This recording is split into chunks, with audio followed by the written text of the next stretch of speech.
Hi, it's Olivia, and Lovecraft Country follows our main characters in 1950s Chicago as they get involved in this world of magic and horror while also dealing with the daily realities and struggle of being black in Jim Crow America. And this is told through a series of short stories that are all clearly connected to one another, but they definitely feel like their own short stories.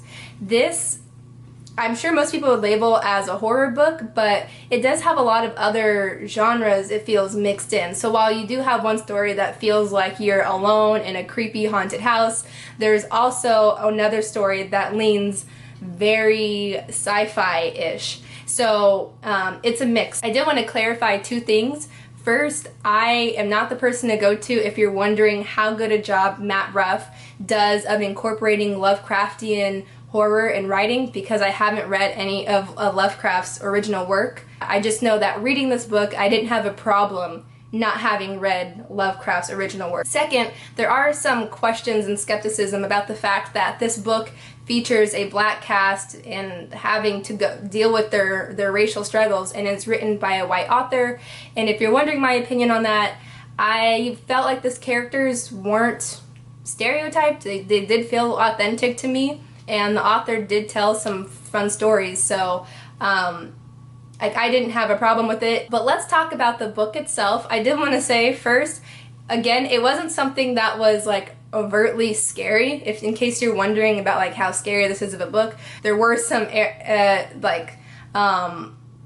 horrifying elements. The thing that stood out about this book was certain characters' stories, because I really enjoyed the cast of characters here, particularly Letitia and Hippolyta. Their stories were so fun, like their personalities. One is so determined and fearless and funny, and another, Hippolyta, she's an astronomy lover, and her story was so fun to me. I just really liked a lot of the characteristics of the characters, and so in that way it made following their stories fun.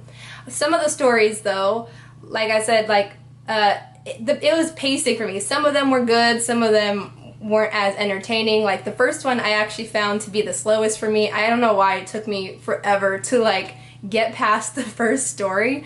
So that was probably my main critique. Like some of them I thought were much slower. But I also noticed that when it comes to the unknown and the monstrous things that would come out, I'm gonna pretend I didn't hear anything because I'm home alone.